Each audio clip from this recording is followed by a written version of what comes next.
இன்றைக்கு திருவருகை காலம் 3ஆம் வாரம் டிசம்பர் மாதம் வெள்ளிக்கிழமை 20ஆம் தேதி.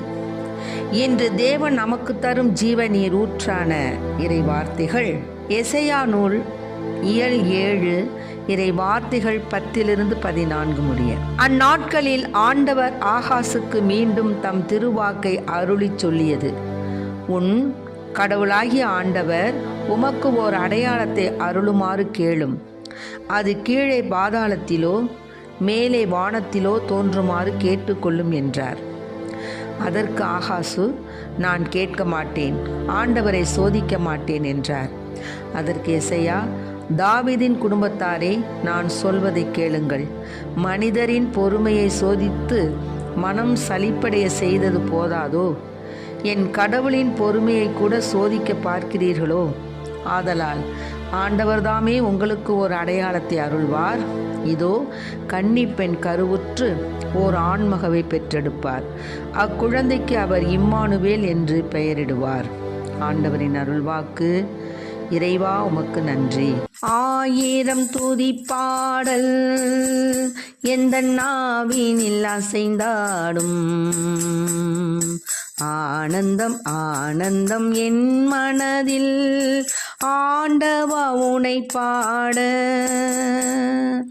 1000 துதி பாடல் எந்த நாவினில் அசைந்தாடும்.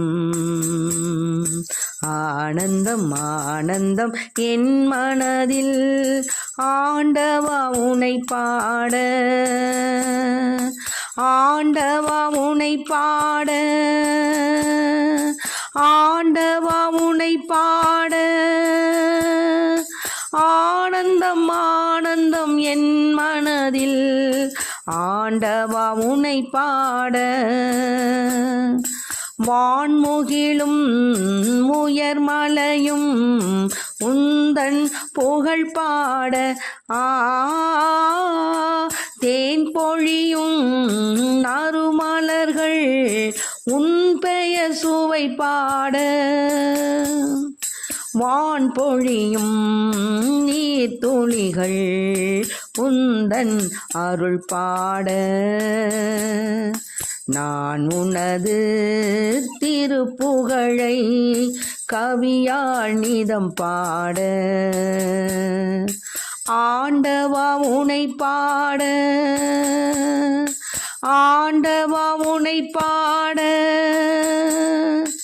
ஆனந்தம் ஆனந்தம் என் மனதில் ஆண்டவா உனை பாட.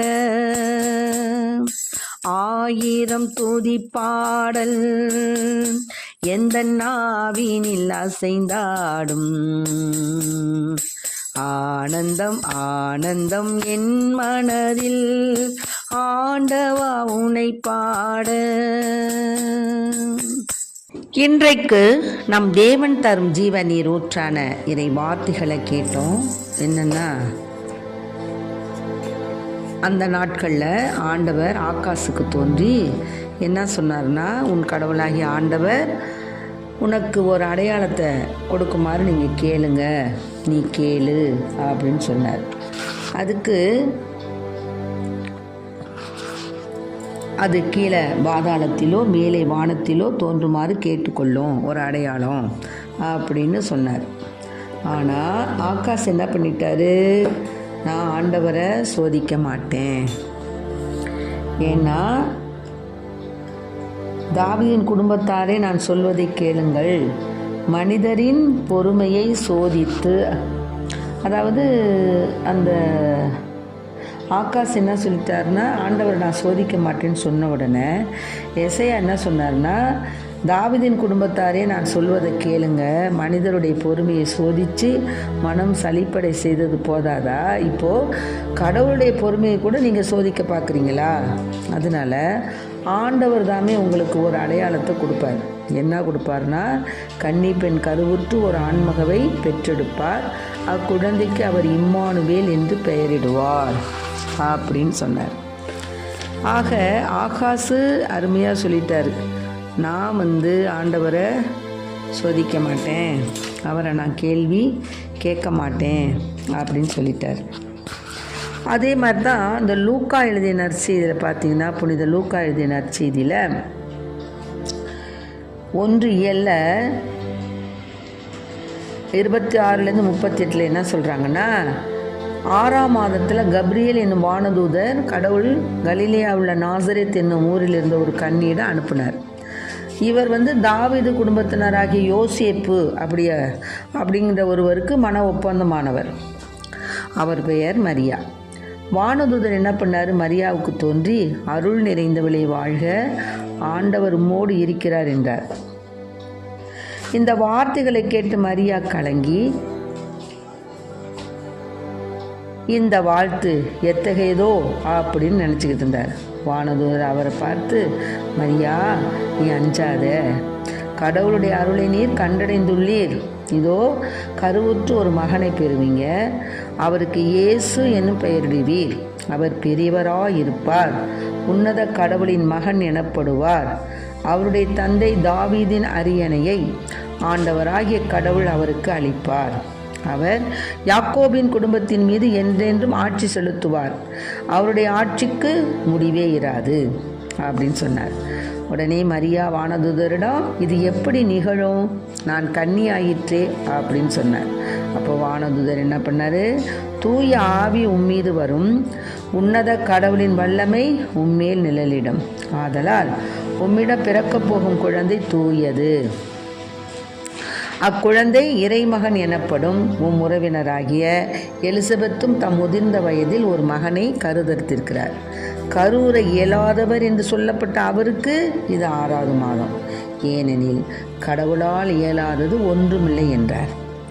மரியா, நான் ஆண்டவரின் அடிமை, உம் சொற்படியே எனக்கு நிகழட்டும் என்றார். அப்பொழுது வானதூதர் அவரை விட்டு அகன்றார். இப்போது இந்த எசையா கூறின அந்த வார்த்தைகளுக்கும் இங்கு புனித லூக்கா எழுதின நற்செய்தியும் ஒன்றாக ஒரு கருத்துக்களை உடையதாக இருக்குது.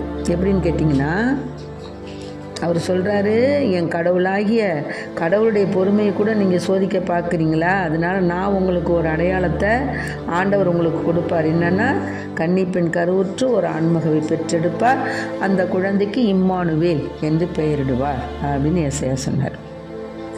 அதே கருத்தை தான் இங்கே லூக்கா எழுதிய நற்செய்தியில் இயல் 1 நம்ம பார்க்குறோம். ஆக கன்னி மரியாள் மிக ஒரு கன்னி பெண்ணாக இருந்தார். அதனால் அம்மா சொல்கிறாங்க, இது எப்படிப்பா நிகழும் அப்படின்னு கேட்குறாங்க. அது இயற்கையான ஒரு அம்மாவுக்குள்ள ஒரு சந்தேகம்தான். அப்படி கேட்கும்போது அதில் என்ன இருக்குது?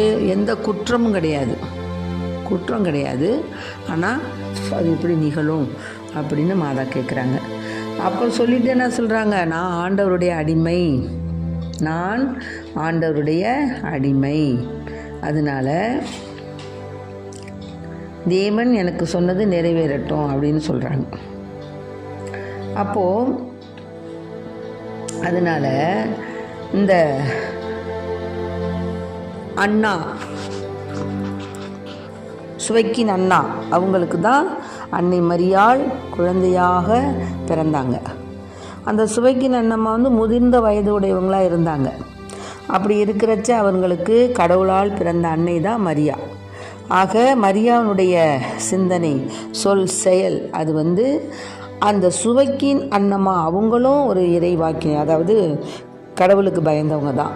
அதனால் அவங்களுடைய அந்த இறை சிந்தை, இறை செயல்பாட்டிலுமே அவங்க வாழ்ந்திருந்ததுனால அன்னை மரியாள் சிந்தனையும் சொல்லும் செயலும் அவருடைய தாய் தகப்பனை போன்றே இருந்தது. அதனால் அன்னை மரியாள் தன்னகத்தில், அதாவது தேவனை தான் கருதாங்கி மகனை நீங்கள் பெறணும் அப்படின்னு வானதூதர் என்ன சொல்கிறாங்க? கருவுற்று ஒரு மகனை பெறுவீர், அவருக்கு இயேசு என்னும் பெயரிடுவீர் அப்படின்னு சொல்கிறாங்க. அதனால உடனே அம்மா என்ன செய்கிறாங்க? அப்படியே ஆகட்டும் அப்படின்னு சொல்கிறாங்க. ஆக இறை சித்தம் என்பது நம் வாழ்க்கையிலும் நடைபெறக்கூடிய ஒன்று. எப்படி அன்னை மரியாள் தான் கன்னியாக இருந்த போதிலும் நீங்கள் ஒரு மகவை பெறுவீங்கன்னு சொன்ன உடனே எப்படி நடக்கும்னு சொன்னாங்க. ஆனால் அதே சமயம் என்ன பண்ணிட்டாங்க, கடவுளால் இயலாது ஒன்றுமில்லை, அவங்க நான் கடவுளுக்கு அடிமைன்னு ஒத்துக்கிட்டாங்க. அதுபோல் நம்ம வாழ்க்கையிலும் வரக்கூடிய பல்வேறு நிகழ்வுகள் ஆண்டவருடைய திரு சித்தத்தின்படியே நிகழ்கின்றன. அதை நாம் நம்முடைய வாழ்க்கையில் ஏற்றுக்கொள்ளணும். எதா இருந்தாலும் ஆண்டவருக்கு நாம் கீழ்ப்படிதல் உள்ள பிள்ளையாகவும், நாம் கேட்கக்கூடிய மன்றாட்டுகள், நாம் கேட்கக்கூடிய விண்ணப்பங்கள் ஆண்டவருக்கு ஏற்புடையதாக நன்றியுடன் கூடிய மன்றாட்டுகளாக இருக்கணும். அதனால தான் மாதாவும் அதை உடனே சொல்லதை ஒத்துக்கிட்டாங்க, ஒத்துக்கொண்டு ஏற்றுக்கொண்டாங்க.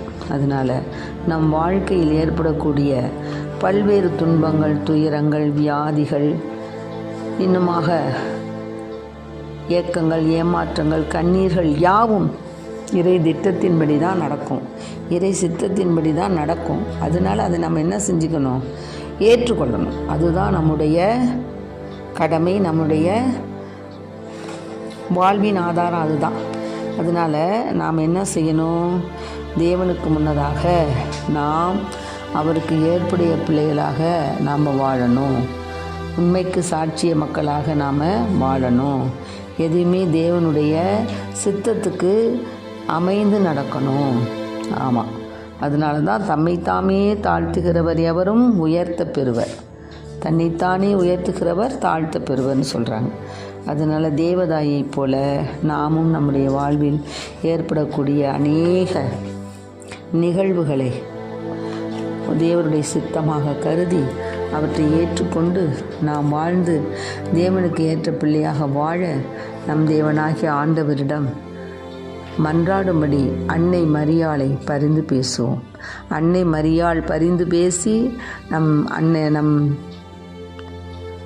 தகப்பன் நம்முடைய தந்தையிடம் நமக்காக மன்றாடும்படி, நம்முடைய விண்ணப்பங்கள், நம்முடைய மன்றாட்டுகள் நிறைவேறும்படி, நம்முடைய வாழ்க்கையில் நிகழக்கூடிய ஒவ்வொரு நிகழ்வுகளும் நமக்கு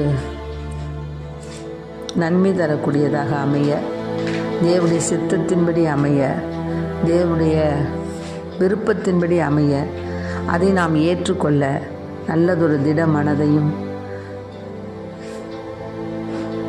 தகுந்த ஒரு ஆசீர்வாதமான வாழ்க்கையும் வாழ இறைவனை நாம் மன்றாடுவோம். இயேசுவுக்கு புகழ், இயேசுவுக்கு நன்றி. இயேசுவின் இரத்தம் எங்கள் ஜெயம். மரியே வாழ்க.